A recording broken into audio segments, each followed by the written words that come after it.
Apakah hukum cerai, minta cerai masa mengandung suami tidak bekerja? Dengar baik-baik. Seorang suami tidak wajib bekerja. Baru tahu. Dah sama wajib apa? Wajib bagi nafkah. Nampak? Sebab tu saya jawab, orang perempuan tak wajib pakai tudung. Dah wajib apa? Wajib tutup aurat. Dia tak mau pakai tudung, dia pakai baldi. Boleh? Tak ada masalah. Faham? Cuma mudahnya dengan jilbab. Faham lagi?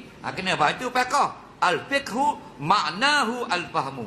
Fiqh kita mengaji agama nak faham, bukan nak pandai. Pandai dalam TikTok tu macam-macam sembang. Faham? Kita nak setakat faham. Okey?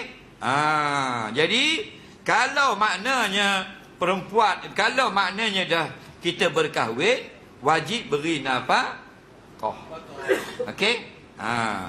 Bukan wajib bekerja. Tapi kalau tidak bekerja tak dapat beri nafkah. Kalau bekerja baru dapat beri nafkah, maka bekerja menjadi wajib. Malayatimul wajibu ila bihi fa huwa wajib. Faham lagi? Tidak sempurna kewajipan memberi nafkah, melainkan mendapatkan pekerjaan yang bergaji, maka mendapatkan pekerjaan yang ada gaji turut menjadi wajib. Faham lagi? Jadi kalau suami tak beri nafkah, boleh tak isteri minta cerai? Itu baru soalan. Jawabnya awal-awal lagi kena ingat satu hadis. Ayyuma imra'atin sa'alat talaqan min zawjiha min ghairi ba'sin.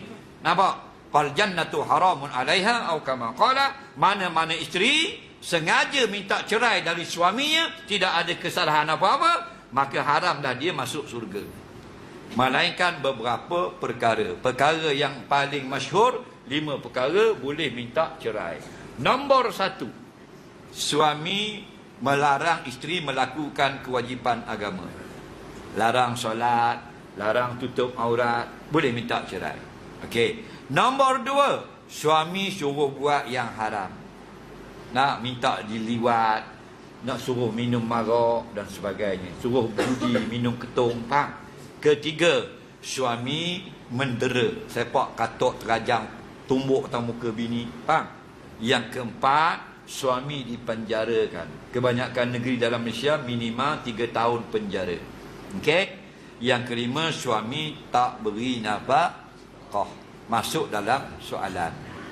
Jadi suami tak beri nafkah, perempuan berhak meminta cerai. Kerana nafkah adalah hak dia. Faham?